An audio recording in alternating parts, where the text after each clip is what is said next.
Hi, എൻ്റെ പേര് Google. ഈ ചാനൽ നമ്മൾ സ്റ്റാർട്ടപ്സിനെ പറ്റിയാണ് സംസാരിക്കാറ്. പക്ഷേ ഇന്നത്തെ എപ്പിസോഡിൽ നമ്മൾ സംസാരിക്കാൻ പോകുന്ന ആൽഫാസിനെ പറ്റിയാണ്.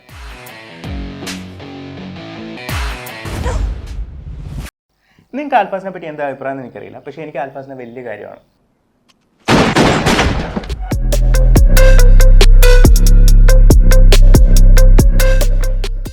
നമ്മൾ ഭൂരിപക്ഷം ആളുകൾക്കും വായിക്കാൻ നല്ല മടിയാണല്ലേ. എനിക്കും അങ്ങനെ തന്നെയാണ്. പക്ഷേ ഞാനിപ്പോൾ ഒരു സ്റ്റാർട്ടപ്പ് ബിൽഡ് ചെയ്യാൻ ശ്രമിച്ചുകൊണ്ടിരിക്കുകയാണ്. ആൻഡ് എനിക്കൊരു MBA ഒന്നുമില്ല. അതുകൊണ്ട് തന്നെ ഞാൻ ഒരുപാട് കാര്യങ്ങൾ അറിയേണ്ടതുണ്ട്, വായിക്കേണ്ടതുണ്ട്, പഠിക്കേണ്ടതുണ്ട്. സോ എന്തുകൊണ്ട് ഞാൻ ഇതൊക്കെ നിങ്ങളുമായിട്ട് ഷെയർ ചെയ്തുകൂടാ? ഓഫ് കോഴ്സ് ഈ ചാനൽ നേഷൻ എന്ന് പറയുന്ന ബിസിനസ്സും സ്റ്റാർട്ടപ്സുമാണ്. അതുകൊണ്ട് തന്നെ വളരെ വലിയ ബിസിനസ് ടേംസും കാര്യങ്ങളൊക്കെ നിങ്ങളെ ബോറടിപ്പിച്ചേക്കാം. പക്ഷേ എന്തുകൊണ്ട് ഇതൊക്കെ ഞാൻ വളരെ ഇൻട്രസ്റ്റിംഗ് ആയിട്ട് ഒരു ടീനേജർക്ക് പോലും മനസ്സിലാവുന്ന രീതിയിൽ അവതരിപ്പിച്ചുകൂടാ? അതുകൊണ്ടാണ് ഈ സീരീസ് ഇന്ന് ഞാൻ തുടങ്ങുന്നത്. TLDR, too lazy didn't read. ഇവിടെ നമ്മൾ വളരെ വലിയ business terms, concepts, case studies ഇതെല്ലാം വളരെ ചുരുങ്ങിയ വാക്കുകൾ നിങ്ങളുടെ മുമ്പിൽ വളരെ ഇൻട്രസ്റ്റിംഗ് ആയിട്ട് അവതരിപ്പിക്കാൻ ശ്രമിക്കുന്നു. ആൻഡ് TLDRൻ്റെ ആദ്യത്തെ എപ്പിസോഡായ ഇന്ന് നമ്മൾ സംസാരിക്കാൻ പോകുന്നത് ആൽഫാസിനെ പറ്റിയാണ്. ഈ ആൽഫാസിനെ പറ്റിയല്ല, സ്റ്റാർട്ടപ്സിലെ ആൽഫാസിനെ പറ്റി.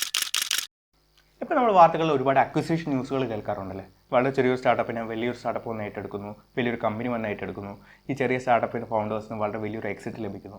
ഇത്തരം വാർത്തകളൊക്കെ നമ്മൾ ഒരുപാട് ആഘോഷിക്കാറുണ്ട്. പക്ഷേ ഇത്തരം വാർത്തകളൊക്കെ വളരെ റെയർ ആയിരുന്ന സമയത്താണ് ഫ്രീ ചാർജിൻ്റെ അക്വിസിഷൻ നടക്കുന്നത്. Snapdeal is buying mobile recharge service FreeCharge in the biggest ever deal in the country's startup domain. Terms of the deal weren't disclosed, but people familiar with the matter said FreeCharge was valued at roughly $450 million. Since launching in 2010, FreeCharge raised more than $120 million from various foreign investors, including about $80 million in February. The deal value is much higher than Flipkart's $330 million plus acquisition of online fashion retailer Myntra last May. ആ സമയത്ത് startup founders കൂടുതലും engineering ഫീൽഡിൽ നിന്നോ അല്ലെങ്കിൽ management ഫീൽഡിൽ നിന്നോ ആയിരുന്നു. അതുകൊണ്ട് തന്നെ $500 million ഒരു അക്വിസിഷൻ നടന്നിട്ടും ആളുകൾ കൂടുതൽ ശ്രദ്ധിച്ചത് ഫിലോസഫിയിൽ ഒരു ഡിഗ്രി മാത്രമുള്ള കുണാൽ ഷാ എന്ന ഫൗണ്ടറിനെയാണ്. The most unusual founder in the technology world, I am not an engineer, but I'm actually a guy who holds a degree in philosophy. Yeah, it's funny because it doesn't make sense. എന്തായാലും Snapdeal free ചാർജിനെ ഏറ്റെടുക്കുന്നു. അതിനുശേഷം ഒരുപാട് വിദേശ startup സെക്ടറുകളെ പരിചയപ്പെടാനും ഫൗണ്ടേഴ്സിനെ പരിചയപ്പെടാനും കുണാൽ ഒരുപാട് വിദേശ യാത്രകൾ നടത്തുന്നു. അതിനുശേഷം അദ്ദേഹം വന്ന് ഇന്ത്യയിൽ ക്രെഡ് ആരംഭിക്കുന്നുണ്ട്. ക്രെഡ് ഒരുപക്ഷെ നിങ്ങൾക്ക് അറിയാമായിരിക്കാം, നിങ്ങൾ ഒരുപക്ഷെ ഉപയോഗിക്കുന്നുണ്ടാവാം. എന്തായാലും ക്രെഡ് തുടങ്ങുന്നതിന് മുമ്പ് കുണാൽ നടത്തിയ യാത്രകൾ താൻ ഒരു ധനികനായെന്നുള്ള തിരിച്ചറിവിൽ ഉണ്ടായ ഒരു ആഘോഷമോ വേൾഡ് ടൂറോ മാത്രമായിരുന്നില്ല. അദ്ദേഹം സ്റ്റാർട്ടപ്പുകളെ പറ്റി ഡീപ്പായിട്ട് പഠിച്ചു. അതിനുശേഷം അദ്ദേഹം ഒരു തിയറി ഫോം ചെയ്തു. ഞാൻ സ്റ്റാർട്ടപ്പിലെ ആൽഫകളെ കണ്ടെത്തുന്ന ഈ തിയറി ഉപയോഗിച്ചാണ്, Delta-4 തിയറി. എന്താണ് Delta-4 തിയറി? നമ്മൾ സ്ഥിരമായി ഉപയോഗിക്കുന്ന പ്രൊഡക്റ്റുകൾ, സർവീസുകൾ ഇവയ്ക്കെല്ലാം കഴിഞ്ഞ 10 വർഷത്തിൽ ഒരുപാട് മാറ്റം ഉണ്ടായില്ലേ. നമ്മൾ ഗ്രോസറി ഷോപ്പിംഗ് നടത്തുന്ന രീതികൾ മാറി. നമ്മൾ ഒരു കടയിൽ ചെന്ന് ഗ്രോസറി ഷോപ്പ് ചെയ്യുന്നതിന് പകരം ഇൻസ്റ്റൻ്റായിട്ട് നമുക്ക് ആവശ്യമുള്ളപ്പോൾ തന്നെ ഗ്രോസറി ഷോപ്പ് ചെയ്യുന്ന ഒരുപാട് ആപ്പുകൾ വന്നു. നമ്മൾ ഒരു ടാക്സി ചെന്ന് ബുക്ക് ചെയ്യുന്നതിന് പകരം നമ്മളിപ്പോൾ ഓളോ യൂബർ ഉപയോഗിച്ച് നമ്മളത് ബുക്ക് ചെയ്യുന്നു. നമ്മൾ ഒരു റെസ്റ്റോറൻറ്റിൽ ചെന്ന് കഴിക്കുന്നതിന് പകരം നമ്മൾ ഇൻസ്റ്റൻ്റായിട്ട് സൊമാറ്റോ, സ്വിഗ്ഗി വരെ ഓർഡർ ചെയ്യുന്നു. അങ്ങനെ ഒരുപാട് മാറ്റങ്ങൾ സംഭവിച്ചല്ലേ.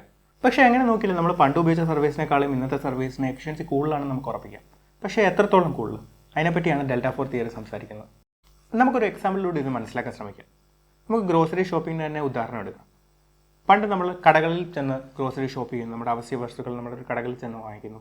ഇന്ന് അതിന് പകരം ഒരുപാട് ഇൻസ്റ്റൻറ്റ് 10 minute ഡെലിവറി ആപ്പുകളുണ്ട്. നമ്മൾ അതിൽ തന്നെ നമുക്ക് ആവശ്യമുള്ള സമയത്ത് തന്നെ അത് ഓർഡർ ചെയ്ത് നമുക്ക് ഉപയോഗിക്കാൻ പറ്റും. ആൻഡ് ഈ ഒരു കടയിൽ ചെന്ന് വാങ്ങിക്കുന്ന രീതിക്കും അതായത് ഇന്നത്തെ ഇൻസ്റ്റൻറ്റ് ഡെലിവറി ആപ്പുകൾക്കും ഒരു എഫിഷ്യൻസി റാങ്ക് 0 മുതൽ 10 ഞാൻ നൽകുകയാണെങ്കിൽ കടയിൽ ചെന്ന് വാങ്ങിക്കുന്നതിന് ഞാൻ ഒരു 3, ഇന്നത്തെ ഇൻസ്റ്റൻറ്റ് ഡെലിവറി ആപ്പുകൾക്ക് ഞാൻ ഒരു 8 നൽകും. ഈ രണ്ട് രീതികൾക്ക് നമ്മൾ കൊടുത്ത എഫിഷ്യൻസി റാങ്കിങ്ങിൽ തമ്മിലുള്ള ഡിഫറൻസിനെയാണ് കുണാൽ ഡെൽറ്റ എന്ന് വിളിച്ചത്. നമ്മളെടുത്ത എക്സാമ്പിളിൽ നമ്മൾ കൊടുത്ത എഫിഷ്യൻസി റാങ്കിങ്ങിൽ 8ഉം 3ഉമാണ്. 8ഉം 3ഉം മൈനസ് ചെയ്യുമ്പോൾ നമുക്ക് കിട്ടുന്നത് 5ആണ്.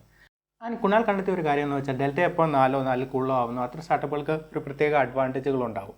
ആൻഡ് ഡെൽറ്റ എപ്പോൾ 4 കുറവാണോ അത്തരം സ്റ്റാർട്ടപ്പുകൾക്ക് ഇത്തരം അഡ്വാൻറ്റേജുകൾ കാണാൻ സാധ്യതയില്ല. അപ്പോൾ എന്താണ് ഈ ഡെൽറ്റ 4 അല്ലെങ്കിൽ അതിൽ കൂടുതലോ ഉള്ള സ്റ്റാർട്ടപ്പുകളുടെ പ്രത്യേകത? ഒന്നാമത്തേത് ഇറിവേഴ്സിബിലിറ്റി. നിങ്ങൾ 10 വർഷം മുമ്പ് എന്തെങ്കിലും ഒരു കാര്യത്തിന് വേണ്ടി ഉപയോഗിച്ചുകൊണ്ടിരുന്ന ഒരു പ്രൊഡക്റ്റിനെ പറ്റി ആലോചിക്കുക. പിന്നീട് ആ കാര്യം ചെയ്യാൻ പുതിയൊരു പ്രൊഡക്റ്റ് വന്നു. നിങ്ങൾ ആ പുതിയ പ്രൊഡക്റ്റ് ഒന്ന് ട്രൈ ചെയ്ത് നോക്കാമെന്ന് പറഞ്ഞ് അതിലേക്ക് മാറുന്നു. നിങ്ങൾ അതിൻ്റെ ട്രൈ ചെയ്ത് നോക്കുമ്പോൾ അതിൻ്റെ ഗുണങ്ങൾ പഴയ പ്രൊഡക്റ്റിനേക്കാളും ഒരുപാട് കൂടുതലാണ്. അതുകൊണ്ട് തന്നെ നിങ്ങൾക്ക് പഴയ പ്രൊഡക്റ്റിലേക്ക് തിരിച്ചു പോകാൻ മനസ്സ് വരുന്നില്ല. ഇറിവേഴ്സിബിലിറ്റി. രണ്ടാമത്തേത് യുണീക്ക് ബ്രാക്ക് വർത്തി പ്രൊപ്പോസിഷൻ. എന്താണ് യുണീക്ക് ബ്രാക്ക് വർത്തി പ്രൊപ്പോസിഷൻ എന്ന് പറയുന്നതിന് മുമ്പ് നമുക്ക് USPനെ പറ്റി അറിയാം, യുണീക്ക് സെല്ലിംഗ് പ്രൊപ്പോസിഷൻ. എല്ലാ സ്റ്റാർട്ടപ്പുകൾക്കും അവയെ അതേ മേഖലയിലെ മറ്റ് സ്റ്റാർട്ടപ്പുകളിൽ നിന്ന് വ്യത്യസ്തരാക്കുന്ന എന്തെങ്കിലും ഒരു പോയിന്റ് കാണും. അതിനെയാണ് യുണീക്ക് സെല്ലിംഗ് പ്രൊപ്പോസിഷൻ എന്ന് പറയുന്നത്. എല്ലാ സ്റ്റാർട്ടപ്പുകൾക്കും USP ഉണ്ടാവുമെങ്കിലും ഈ ഡെൽറ്റ 4-ക്കുള്ളുള്ള സ്റ്റാർട്ടപ്പുകൾക്ക് മാത്രമായിരിക്കും യുണീക്ക് ബ്രാക്ക് വർത്തി പ്രൊപ്പോസിഷൻ ഉണ്ടാവുക. എന്താണ് യുണീക്ക് ബ്രാക്ക് വർത്തി പ്രൊപ്പോസിഷൻ എന്ന് പറയാൻ നമുക്കൊരു എക്സാമ്പിൾ എടുക്കാം. നമ്മളൊക്കെ സിനിമകൾ വളരെ ഇഷ്ടപ്പെടുന്ന ആളുകളാണല്ലേ. ഒരുപക്ഷെ നിങ്ങളുടെ ഫ്രണ്ട്സ് സർക്കിളിൽ നിങ്ങളുടെ ഫ്രണ്ട്സ് നിങ്ങൾക്ക് ഒരുപാട് ഇൻ്റർനാഷണൽ മൂവീസ് സജസ്റ്റ് ചെയ്തിട്ടുണ്ടാവും. അതൊക്കെ നിങ്ങൾക്ക് ഇഷ്ടപ്പെട്ടിട്ടുണ്ടാവും. അങ്ങനെ ഇരിക്കുമ്പോൾ നിങ്ങളൊരു ഇൻ്റർനാഷണൽ മൂവി കാണുന്നു. അത് നിങ്ങളുടെ ഫ്രണ്ട്സ് സർക്കിൾ അധികം പറഞ്ഞു കേട്ടിട്ടില്ല. അതുകൊണ്ട് തന്നെ നിങ്ങളുടെ ഫ്രണ്ട്സിനെ നിങ്ങളത് നിർബന്ധിച്ച് കാണിക്കുന്നു. അവരത് കണ്ടിട്ട് നല്ല അഭിപ്രായം പറയുമ്പോൾ നിങ്ങൾക്ക് കിട്ടുന്നൊരു വാലിഡേഷൻ ഉണ്ട്. നിങ്ങളുടെ ഫ്രണ്ട്സ് സർക്കിളിൽ ആ മൂവി ആദ്യമായിട്ട് ഇൻട്രൊഡ്യൂസ് ചെയ്തത് നിങ്ങളാണെന്ന് പറയുമ്പോൾ കിട്ടുന്നൊരു പൊങ്ങച്ച്, ഒരു ബ്രാഗ് വർത്തിനെസ്. ഈ ബ്രാഗ് വർത്തിനെസ് ഒരു സ്റ്റാർട്ടപ്പ് സീനിലേക്ക് പ്ലേസ് ചെയ്യുമ്പോൾ കുനാൽ എടുക്കുന്ന എക്സാമ്പിൾ ട്രൂ കോളറിൻ്റെയാണ്. Well, how many of you have used Truecaller in India? Please raise your hand. Okay. How many of you discovered Truecaller because of an advertisement? Nobody. നമ്മൾ മിക്കവാറും പേര് true കോളറിനെ പറ്റി അറിഞ്ഞിട്ടുണ്ടാവും ഒരു പരസ്യത്തിൽ നിന്നാവാൻ സാധ്യത വളരെ കുറവാണ്. എന്താണെന്ന് വെച്ചാൽ ഒരു ദിവസം പെട്ടെന്ന് ഒരു ഫ്രണ്ട് നമ്മുടെ അടുത്തേക്ക് വരുന്നു, ഒരു റാൻഡം ഫോൺ നമ്പർ പറയുന്നു. നമ്മൾ ആ നമ്പർ പറയുമ്പോഴത്തേനും കൃത്യമായിട്ട് ഈ നമ്പർ ആരുടെയാണെന്ന് അദ്ദേഹം നമുക്ക് പറഞ്ഞു തരുന്നു. ഇത് കേട്ട് നമ്മൾ ഞെട്ടിയിരിക്കുമ്പോഴത്തേനും ഈ അത്ഭുതത്തിൽ പുള്ളി പറയുന്നു ഇതൊരു ആപ്പിൽ നിന്നാണ്, ട്രൂ കോളർ എന്നാണ് അതിൻ്റെ പേര് എന്നൊക്കെ. ഇത് കേട്ടിട്ട് നമ്മൾ അതിൽ ഭയങ്കര ഇൻട്രസ്റ്റഡ് ആവും. ഇങ്ങനെ ഒരു മാജിക് ട്രിക്ക് പെർഫോം ചെയ്ത് നമുക്കത് പറഞ്ഞു തരികയും അതിൽ വഴി പുള്ളിക്കൊരു വാലിഡേഷൻ കിട്ടുകയും ചെയ്യുന്നതിന് പറയുന്നതാണ് യുണീക്ക് ബ്രാഗ് വർത്തി പ്രൊപ്പോസിഷൻ. ഒരു പ്രൊഡക്റ്റ് ഇൻട്രൊഡ്യൂസ് ചെയ്യുന്ന ഒരു പരസ്യത്തിൽ നിന്നല്ലാതെ ഒരു മൗത്ത് ടു മൗത്ത് പബ്ലിസിറ്റി കിട്ടാൻ ഏറ്റവും നല്ല കാര്യമാണ് യുണീക്ക് ബ്രാഗ് വർത്തി പ്രൊപ്പോസിഷൻ. മൂന്നാമത്തെ പ്രത്യേകത ടോളറൻസ്. ഡെൽറ്റ 4-ക്കുള്ളുള്ള സ്റ്റാർട്ടപ്പുകളോട് കസ്റ്റമേഴ്സ് ഒരു പരിധിക്കപ്പുറമുള്ള ടോളറൻസ് കാണിക്കാനുള്ള സാധ്യത കൂടുതലാണ്. ഡെൽറ്റ 4 കുറവാണെങ്കിൽ കസ്റ്റമേഴ്സ് കാണിക്കുന്ന ടോളറൻസ് തീരെ കുറവാകാൻ സാധ്യതയുണ്ട്. ഇതിന് എക്സാമ്പിളായിട്ട് കുണാൽ എടുക്കുന്നത് അദ്ദേഹത്തിന് ഡെൽറ്റ 4 കുറവെന്ന് പറഞ്ഞ ഒരു സ്റ്റാർട്ടപ്പിനെയാണ്, മിന്ത്ര. നമുക്കറിയാം മിന്ത്ര എന്ന് പറയുന്ന ഒരു ഓൺലൈൻ ക്ലോത്തിങ് സ്റ്റോറാണ്. ഒന്ന് ആലോചിച്ച് നോക്കുക, ഒരാൾ ലൈഫിൽ ഫിസിക്കൽ സ്റ്റോറുകളിൽ നിന്ന് മാത്രമേ ക്ലോത്തിങ് പർച്ചേസ് ചെയ്തിട്ടുള്ളൂ. ആദ്യമായിട്ട് അയാൾ ഓൺലൈൻ ഷോപ്പിംഗ് നടത്തുന്നു. മിന്ത്രയിൽ നിന്ന് അയാൾ ഒരു പ്രൊഡക്റ്റ് വാങ്ങിക്കുന്നു. പക്ഷേ അയാൾക്ക് കിട്ടുന്ന പ്രൊഡക്റ്റ് അയാൾ ഉദ്ദേശിച്ച സൈസോ കളറോ ആയിരിക്കണം എന്നില്ല. ഭയങ്കര ദേഷ്യം വരുമല്ലേ. ഒരു പക്ഷേ അയാൾ ഓൺലൈൻ ഷോപ്പിങ്ങിനെ പറ്റി പിന്നെ ചിന്തിക്കുക പോലും ചെയ്യില്ല. തൻ്റെ ഫസ്റ്റ് പർച്ചേസിൽ തന്നെ അയാൾ ആ പ്രൊഡക്റ്റ് ഉപയോഗിക്കാൻ പിന്നെ സാധ്യത ഇല്ലാതാവുന്ന അത്ര ഇൻടോളറൻസ് വരുന്ന ഒരു കാര്യമാണ് ഡെൽറ്റ 4 കുറവുള്ള ഈ സ്റ്റാർട്ടപ്പ് കാണിക്കുന്നത്. ഈ ഡെൽറ്റ 4 തിയറി പ്രകാരം നല്ല കാര്യങ്ങൾ മാത്രമല്ല, ഇത് ചുറ്റിപ്പറ്റി ഒരു വലിയ ഹിപ്പോക്രസിയും കൂടി നടക്കുന്നുണ്ട്. അതിനെപ്പറ്റി പറയുന്നത് നമുക്കൊരു ഫൺ എക്സസൈസ് ചെയ്യാം. നിങ്ങളുടെ ചുറ്റുമുള്ള പല സ്റ്റാർട്ടപ്പുകൾ, നിങ്ങൾ സ്ഥിരമായിട്ട് ഡേ ടു ഡേ ലൈഫിൽ ഉപയോഗിക്കുന്ന സ്റ്റാർട്ടപ്പ് പ്രൊഡക്ട്സ് എല്ലാം നിങ്ങളൊന്ന് കൺസിഡർ ചെയ്ത് നോക്കുക.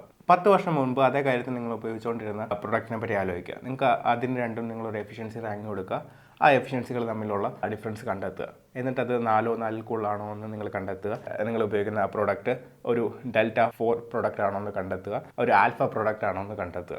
ഇനി നമുക്ക് തിരിച്ചു വന്ന് ഹിപ്പോക്രസിയെ പറ്റി സംസാരിക്കാം. നമ്മുടെ സിനിമകളിൽ ആൽഫ ക്യാരക്ടേഴ്സിനൊക്കെ ഒരുപാട് ഹിപ്പോക്രസികളുണ്ടല്ലേ.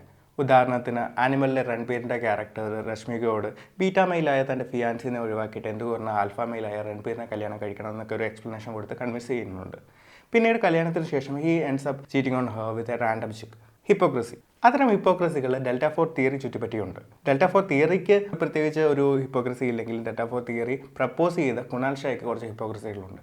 തൻ്റെ യാത്രകൾക്കൊടുവിൽ കുണാൽ ഷാ അദ്ദേഹത്തിൻ്റെ ഡെൽറ്റ 4 തിയറി ഫോം ചെയ്യുന്നുണ്ട്. പക്ഷേ അതിനുശേഷം അദ്ദേഹം ഫൗണ്ട് ചെയ്യുന്ന സ്റ്റാർട്ടപ്പ് എന്ന് വെച്ചാൽ ക്രെഡാണ്. നമുക്കറിയാം, ഒരു IPL സീസൺ വന്നു കഴിഞ്ഞാൽ TV നേരെ ക്രെഡിൻ്റെ അഡ്വർടൈസ്മെൻറ്റ്സ് ആണ്.